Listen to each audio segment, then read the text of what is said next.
صفحہ نمبر 199 تنبیہ بمراد ازالہ وہم نور افشاں 13 اکتوبر 1892 انجیل یوحنا 11 باب 2 آیت یعنی باب 11 آیت 2 میں حضرت عیسیٰ علیہ السلام کا قول یہ لکھا ہے کہ قیامت اور زندگی میں ہی ہوں، جو مجھ پر ایمان لاوے اگرچہ وہ مر گیا ہو تو بھی جیے گا، یعنی گناہ اور نافرمانی اور غفلت اور کفر کی موت سے نجات پا کر اطاعت الہی کی روحانی زندگی حاصل کر لے گا۔ انجیل کے اس فقرے پر ایڈیٹر نور افشاں نے اپنے پرچہ 13 اکتوبر 1892 میں کم فہمی کی راہ سے لکھا ہے کہ آدم سے تا این دم کوئی شخص دنیا کی تواریخ میں ایسا نہیں ہوا جس نے ایسا بھاری دعویٰ کیا ہو اور اپنے حق میں ایسے لفظ استعمال کیے ہوں کہ قیامت اور زندگی میں ہوں، اور اگر کوئی ایسا کہتا تو اس کے مطابق ثابت کر دینا غیر ممکن ہوتا، لیکن خداوند مسیح نے جیسا دعویٰ اپنے حق میں کیا ویسا ہی اس کو ثابت بھی کر دکھلایا فقط۔ ایڈیٹر صاحب کا یہ مقولہ جس قدر راستی اور صداقت سے دور ہے کسی حقیقت شناس پر مخفی نہیں رہ سکتا۔ واقعی امر یہ ہے کہ اگر حضرت مسیح علیہ السلام ایسا دعویٰ کرتے کہ زندگی اور قیامت میں ہوں تو چونکہ وہ سچے نبی تھے اس لیے ضرور تھا کہ اس دعوے کی سچائی ظاہر ہو جاتی اور حضرت مسیح کی زندگی میں اور بعد ان کے روحانی حیات دنیا میں بذریعہ ان کے پھیل جاتی، لیکن جس قدر حضرت مسیح الہی صداقت اور ربانی توحید کے پھیلانے سے ناکام رہے شاید اس کی نظیر کسی دوسرے نبی کے واقعات میں بہت ہی کم ملے گی۔ ہمارے اس زمانے میں یہ شہادت بڑے بڑے پادری صاحبان بھی دے چکے ہیں کہ مسیح کی تعلیم خود ان کے شاگردوں کی پست خیالی اور کم فہمی اور دنیا طلبی کو دور نہیں کر سکی، اور مسیح کی گرفتاری کے وقت جو کچھ انہوں نے اپنی بزدلی اور بد اعتقادی اور بے وفائی دکھلائی، بلکہ بعض کی زبان پر بھی جو کچھ اس آخری وقت میں لان تان کے الفاظ حضرت مسیح کی نسبت جاری ہوئے، یہ ایک ایسی بات ہے کہ بڑے بڑے اور اعلیٰ درجے کے فاضل مسیحیوں نے حواریوں کی ان بیجا حرکات کو مسیحیوں کے لیے سخت قابل شرم قرار دیا ہے۔ پھر یہ خیال کرنا کہ حضرت مسیح روحانی قیامت تھے اور ان میں داخل ہو کر روحانی مردے زندہ ہو گئے کس قدر دور از صداقت ہے۔ جو کچھ حضرت مسیح کے پیرووں نے آپ کی زندگی کے وقت اپنی استقامت اور ایمانداری کا نمونہ دکھلایا تو وہ ایک ایسا بد نمونہ ہے کہ ضرور ان مسیحیوں پر جو بعد میں اب تک دنیا میں آتے گئے اس کا بد اثر پڑا ہوگا، کیونکہ ہر یک شخص سمجھ سکتا ہے کہ اگر حضرت مسیح سے در حقیقت معجزات ظہور میں آتے اور اعلیٰ درجے کے عجائب کام ان سے ظاہر ہوتے تو ان کے حواریوں کا جو ایمان لا چکے تھے ایسا بد انجام ہرگز نہ ہوتا کہ بعض چند درم رشوت لے کر ان کو گرفتار کراتے اور بعض ان کو گرفتار ہوتے دیکھ کر بھاگ جاتے اور بعض ان کے روبرو ان پر لعنت بھیجتے۔ جن کے دلوں میں ایمان رچ جاتا ہے اور جن کو نئی زندگی حاصل ہوتی ہے کیا ان کے یہی آثار ہوا کرتے ہیں؟ اور کیا وہ اپنے مخدوم اپنے آقا اپنے راہبر سے ایسی ہی وفاداریاں کیا کرتے ہیں؟ اور حضرت مسیح کے الفاظ بھی جو انجیلوں میں درج ہیں دلالت کر رہے ہیں کہ آپ کے حواری اور آپ کے دن رات کے دوست اور رفیق اور ہم پیالہ اور ہم نوالا بکلی روحانیت سے خالی تھے۔ اسی وجہ سے حضرت مسیح علیہ السلام نے بعض کو ان میں سے سست اعتقاد کے لفظ سے پکارا ہے اور بعض کو شیطان کے لفظ سے یاد کیا ہے۔ اور اگر ہم حواریوں کو الگ رکھ کر ان عیسائیوں کے حالات پر نظر ڈالیں جو بعد ان کے وقتاً فوقتاً آج تک پیدا ہوتے رہے تو ہمیں ایک بھی ان میں سے نظر نہیں آتا جو دنیا اور نفس کی قبر سے نکل کر نئی زندگی کی قیامت میں برانگیختہ ہو گیا ہو، بلکہ وہ تمام نفسانیت کی تنگ و تاریک قبروں میں مرے ہوئے اور سڑے ہوئے نظر آ رہے ہیں اور روحانی حیات کی ہوا ان کو چھو بھی نہیں گئی۔ وہ جانتے بھی نہیں کہ خدا کون ہے اور اس کی عظمت اور قدرت کیا شے ہے، اور کیوں کر وہ پاک دلوں کو پاک زندگی بخشتا اور ان سے قریب ہو جاتا ہے۔ وہ تو ایک عاجز انسان کو خدا قرار دے کر اور بے وجہ اس پر دوسروں کے گناہوں کا بوجھ لاد کر خوش ہو رہے ہیں۔ جاننا چاہیے کہ موت 4 قسم کی ہوتی ہے: غفلت کی موت، گناہ کی موت، شرک کی موت، کفر کی موت۔ سو یہ چاروں قسموں کی موت عیسائی مذہب میں موجود ہے۔ غفلت کی موت اس لیے کہ ان کی تمام قوتیں دنیا کی آرائشوں اور جمعیتوں کے لیے خرچ ہو رہے ہیں اور خدا تعالیٰ میں اور ان میں جو حجاب ہیں ان کے دور کرنے کے لیے ایک ذرا بھی انہیں فکر نہیں۔ اور گناہ کی موت اگر دیکھنی ہو تو یورپ کی سیر کرو اور دیکھو کہ ان لوگوں میں عفت اور پرہیزگاری اور پاک دامنی کس قدر باقی رہ گئی ہے۔ اور شرک کی موت خود دیکھتے ہو کہ انسان کو خدا بنا دیا اور خدا تعالیٰ کو بھلا دیا۔ اور کفر کی موت یہ کہ سچے رسول سے منکر ہو گئے۔ اب اس تمام تقریر سے ظاہر ہے کہ حضرت مسیح کی نسبت یہ گمان کرنا کہ انہوں نے روحانی مردوں کے زندہ کرنے میں قیامت کا نمونہ دکھلایا سراسر خیال محال اور دعویٰ بے دلیل ہے، بلکہ یہ قیامت کا نمونہ روحانی حیات کے بخشنے میں اس ذات کامل الصفات نے دکھلایا جس کا نامی محمد ہے صلی اللہ علیہ وسلم۔ سارا قرآن اول سے آخر تک یہ شہادت دے رہا ہے کہ یہ رسول اس وقت بھیجا گیا تھا کہ جب تمام قومیں دنیا کی روح میں مر چکی تھیں اور فساد روحانی نے بر و بحر کو ہلاک کر دیا تھا، تب اس رسول نے آ کر نئے سرے سے دنیا کو زندہ کیا اور زمین پر توحید کا دریا جاری کر دیا۔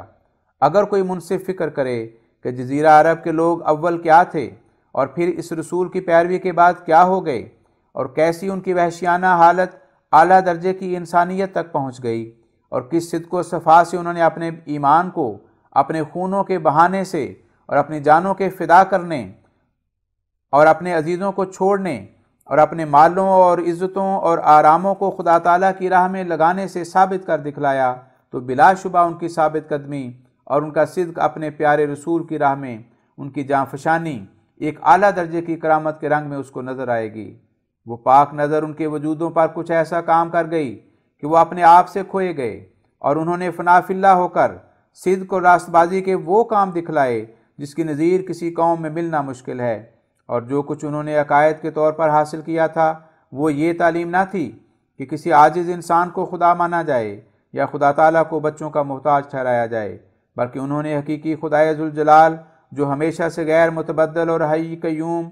اور ابن اور اب ہونے کی حاجات سے منزہ اور موت اور پیدائش سے پاک ہے، بدریہ اپنے رسول کریم کے شناخت کر لیا تھا، اور وہ لوگ سچ مچ موت کے گڑھے سے نکل کر پاک حیات کے بلند مینار پر کھڑے ہو گئے تھے،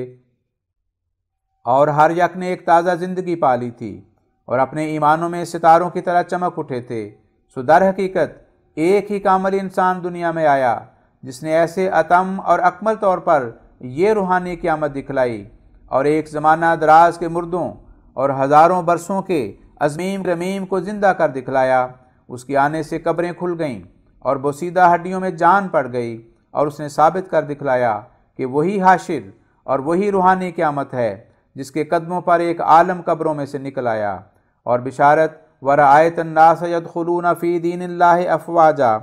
النصر 3۔ تمام جزیرہ عرب پر اثر انداز ہو گئی، اور پھر اس قیامت کا نمونہ صحابہ تک ہی محدود نہ رہا، بلکہ اس خداوند قادر قدیر نے جس نے ہر قوم اور ہر زمانے اور ہر ملک کے لیے اس بشیر و نذیر کو مبعوث کیا تھا، ہمیشہ کے لیے جاودانی برکتیں اس کے سچے تابعداروں میں رکھ دیں، اور وعدہ کیا کہ وہ نور اور وہ روح القدس جو اس کامل انسان کے صحابہ کو دیا گیا تھا آنے والے متبعین اور صادق الاخلاص لوگوں کو بھی ملے گا، جیسا کہ اس نے فرمایا هو الذی بعث فی الامیین رسولا منہم یتلو علیہم آیاتہ ویزکیہم ویعلمہم الکتاب والحکمۃ وان کانوا من قبل لفی ضلال مبین وآخرین منہم لما یلحقوا بہم وہو العزیز الحکیم، الجمعہ 3 و 4۔ یعنی وہ رحیم خدا وہ خدا ہے جس نے امیوں میں انہی میں سے ایک رسول بھیجا جو ان پر اس کی آیتیں پڑھتا ہے اور انہیں پاک کرتا ہے اور انہیں کتاب اور حکمت سکھلاتا ہے، اگرچہ وہ پہلے اس سے صریح گمراہ تھے۔ اور ایسا ہی وہ رسول جو ان کی تربیت کر رہا ہے ایک دوسرے گروہ کی بھی تربیت کرے گا جو انہی میں سے ہو جائیں گے اور انہی کے کمالات پیدا کر لیں گے، مگر ابھی وہ ان سے ملے نہیں، اور خدا غالب ہے اور حکمت والا۔ اس جگہ یہ نقطہ یاد رہے کہ آیت وآخرین منہم میں آخرین کا لفظ مفعول کے محل پر واقع ہے، گویا تمام آیت میں اپنے الفاظ مقدرہ کے یوں ہے هو الذی بعث فی الامیین رسولا منہم یتلو علیہم آیاتہ ویزکیہم ویعلمہم الکتاب والحکمۃ ویعلم الآخرین منہم لما یلحقوا بہم۔ یعنی ہمارے خالص اور کامل بندے بجز صحابہ رضی اللہ عنہم کے اور بھی ہیں جن کا گروہ کثیر آخری زمانہ میں پیدا ہوگا، اور جیسی نبی صلی اللہ علیہ وسلم نے صحابہ رضی اللہ عنہم کی تربیت فرمائی، ایسا ہی حضرت صلی اللہ علیہ وسلم اس گروہ کی بھی باطنی طور پر تربیت فرمائیں گے۔ یعنی وہ لوگ ایسے زمانے میں آئیں گے کہ جس زمانے میں ظاہری افادہ اور استفادہ کا سلسلہ منقطع ہو جائے گا، اور مذہب اسلام بہت سی غلطیوں اور بدعتوں سے پر ہو جائے گا، اور فقراء کے دلوں سے بھی باطنی روشنی جاتی رہے گی۔ تب خدا تعالیٰ کسی نفس سعید کو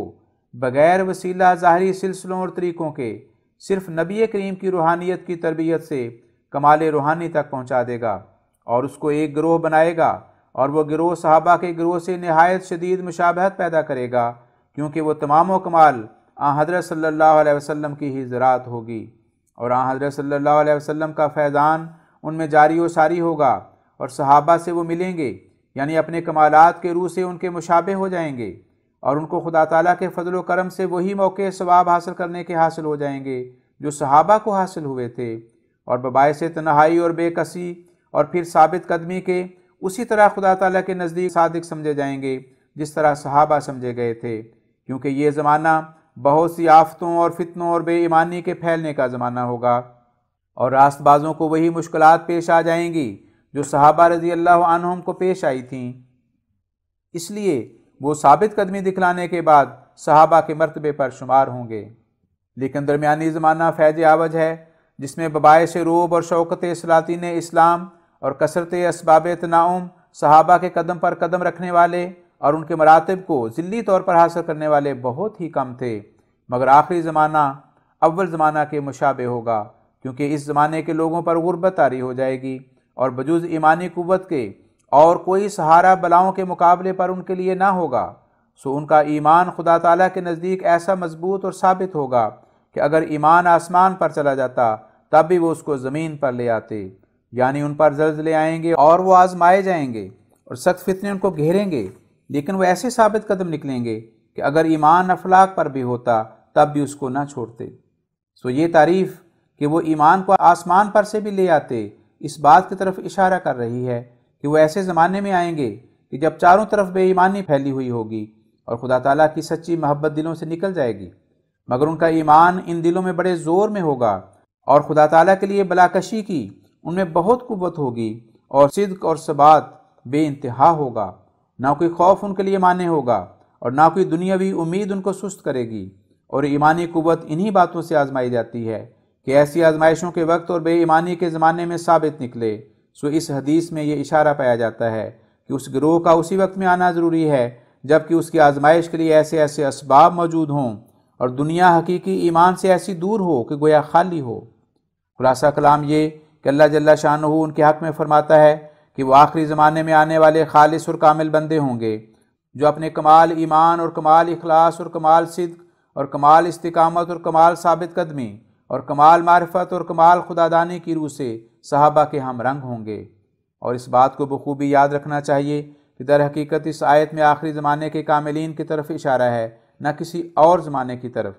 کیونکہ یہ تو آیت کے ظاہر الفاظ سے ہی معلوم ہوتا ہے کہ وہ کامل لوگ آخری زمانے میں پیدا ہوں گے، جیسا کہ آیت وآخرین منہم لما یلحقوا بہم صاف بتلا رہی ہے۔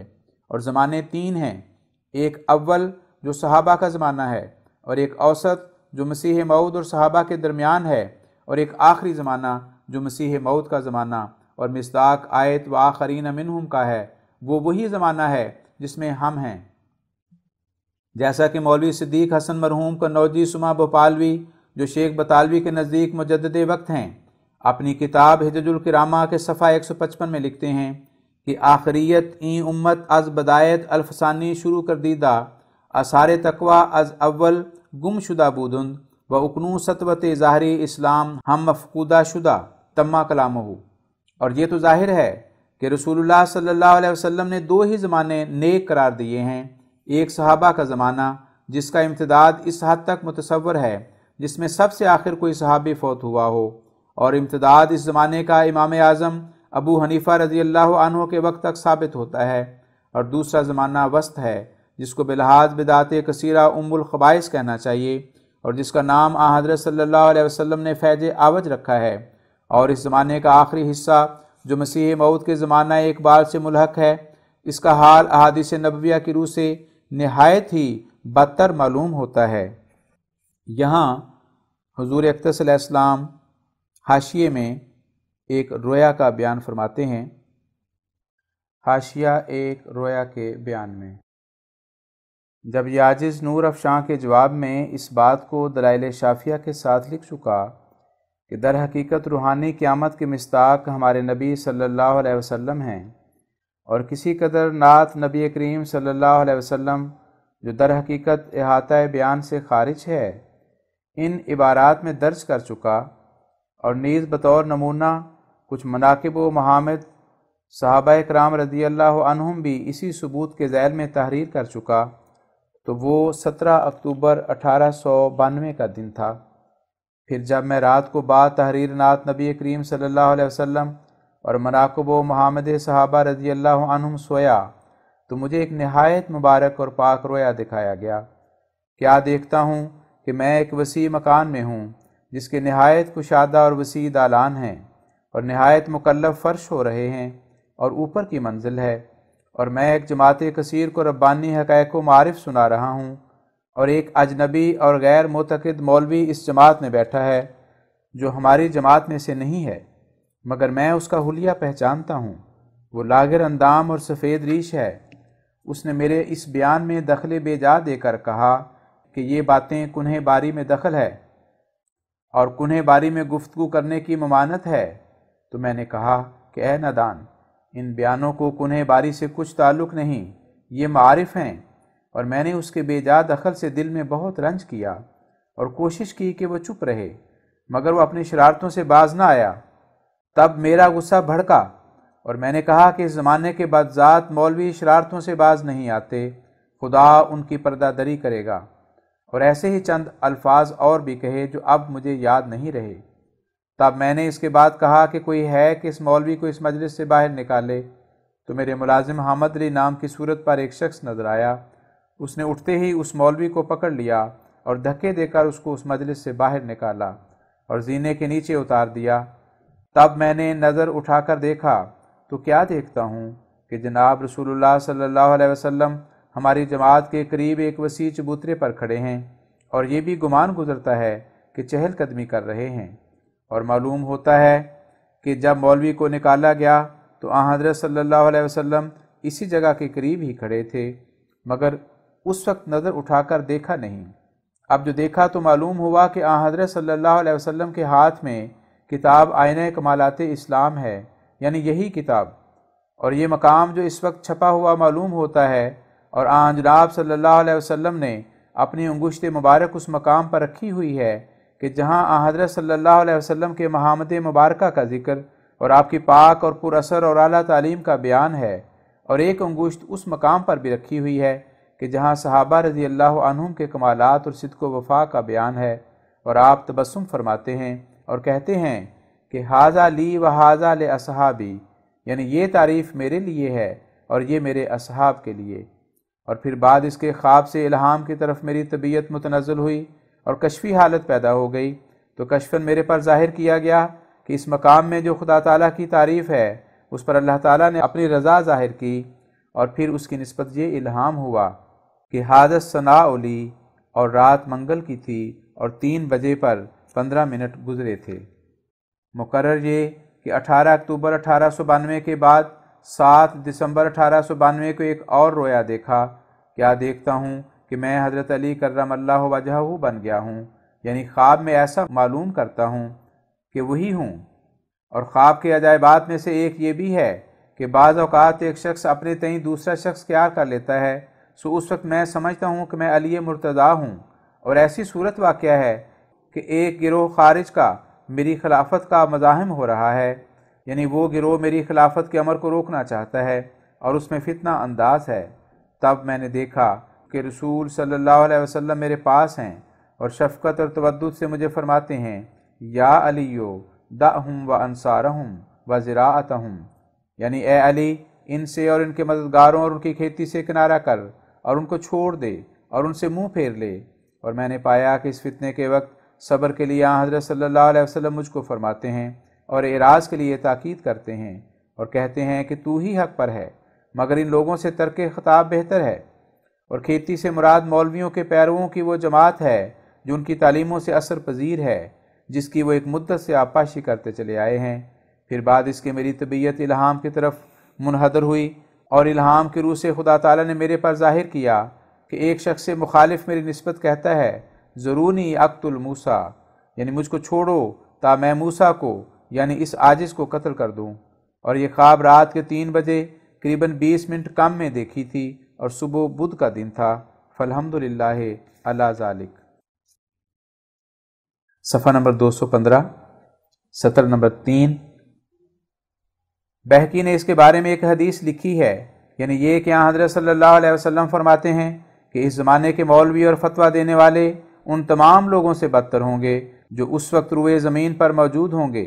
اور حجج الکرامہ میں لکھا ہے کہ در حقیقت مہدی اللہ یعنی مسیح موعود پر کفر کا فتویٰ دینے والے یہی لوگ ہوں گے۔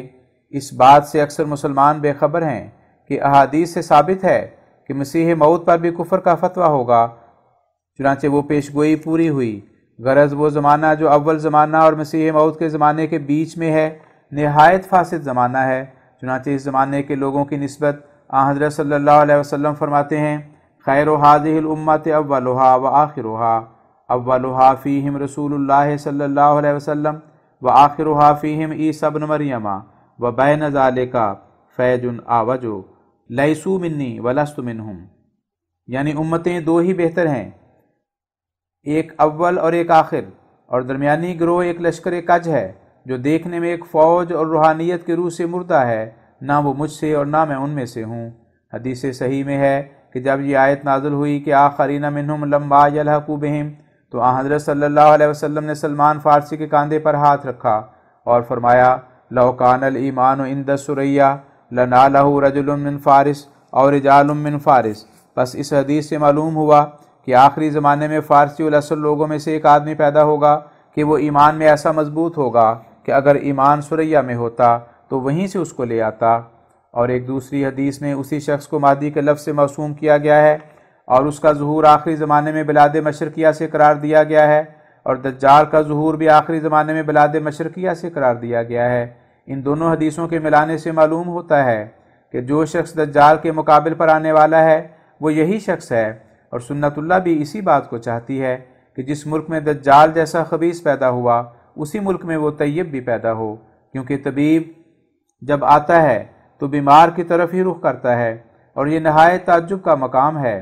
کہ بموجب احادیث صحیحہ کے دجال تو ہندوستان میں پیدا ہو اور مسیح دمشق کے میناروں پر جا اترے۔ اس میں شک نہیں کہ مدینہ منورہ سے ہندوستان سمت مشرق میں واقع ہے۔ بلا شبہ حدیث صحیح سے ثابت ہے کہ مشرق کی طرف سے ہی دجال کا ظہور ہوگا اور مشرق کی طرف سے ہی رایات سود مہدی اللہ کے ظاہر ہوں گے۔ گویا روز اول سے یہی مقرر ہے کہ محل فتن بھی مشرق ہی ہے اور محل اصلاح فتن بھی مشرق ہی ہے۔ اور اس جگہ ایک نکتہ ہے، اور وہ یہ ہے کہ جیسا اللہ جل شانہ نے ظاہر الفاظ آیت میں وآخرین منہم کا لفظ استعمال کر کے اس بات کی طرف اشارہ فرمایا کہ وہ لوگ جو کمالات میں صحابہ کے رنگ میں ظاہر ہوں گے وہ آخری زمانے میں آئیں گے، ایسا ہی اس آیت میں وآخرین منہم لما یلحقوا بہم کے تمام حروف کے اعداد سے جو 1275 ہیں اس بات کی طرف اشارہ کر دیا جو آخرین منہم کا مصداق جو فارسی الاصل ہے اپنے نشہ ظاہر کا بلوغ اس سن میں پورا کر کے صحابہ سے مناسبت پیدا کر لے گا۔ سو یہی سن 1275 ہجری جو آیت وآخرین منہم لما یلحقوا بہم کے حروف کے اعداد سے ظاہر ہوتا ہے، اس عاجز کی بلوغ اور پیدائش ثانی اور تولد روحانی کی تاریخ ہے جو آج کے دن تک 34 برس ہوتے ہیں۔ اور اگر یہ کہا جائے کہ آخرین منہم کا لفظ جمع ہے پھر ایک پر کیوں کر اطلاق پا سکتا ہے، تو اس کا یہ جواب ہے کہ حضرت صلی اللہ علیہ وسلم نے خود اس کا ایک پر اطلاق کر دیا ہے، کیونکہ آپ نے اس آیت کی شرح کے وقت سلمان فارسی کے کاندھے پر ہاتھ رکھ کر فرمایا کہ فارس کے اصل سے ایک ایسا رجل پیدا ہوگا کہ قریب ہے جو ایمان کو ثریہ سے زمین پر لے آوے، یعنی وہ ایسے وقت میں پیدا ہوگا کہ جب لوگ بباعث شائع ہو جانے فلسفی خیالات اور پھیل جانے دہریت اور ٹھنڈے ہو جانے الہی محبت کے ایمانی حالت میں نہایت ضعیف اور نکمے ہو جائیں گے، تب خدا تعالیٰ اس کے ہاتھ سے اور اس کے وجود کی برکت سے دوبارہ حقیقی ایمان لوگوں کے دلوں میں پیدا کرے گا، گویا گم شدہ ایمان آسمان سے پھر نازل ہوگا۔ اور قرآن کریم میں جمع کا لفظ واحد کے لیے آیا ہے۔ حضرت ابراہیم علیہ السلام کو امت کہا گیا ہے، حالانکہ وہ ایک فرد تھے۔ ما سوائے اس کے اس آیت میں اس تفہیم کی غرض سے بھی یہ لفظ اختیار کیا گیا ہے کہ تا ظاہر کیا جائے کہ وہ آنے والا ایک نہیں رہے گا بلکہ وہ ایک جماعت ہو جائے گی جن کو خدا تعالیٰ پر سچا ایمان ہوگا، اور وہ اس ایمان کی رنگ و بو پائے گی جو صحابہ کا ایمان تھا۔ اب پھر ہم پرچہ نور افشاں کے بے بنیاد دعویٰ کے ابطال کی غرض سے لکھتے ہیں کہ اگر اس محرف مبدل انجیل کی نسبت جو عیسائیوں کے ہاتھ میں ہے خاموش رہ کر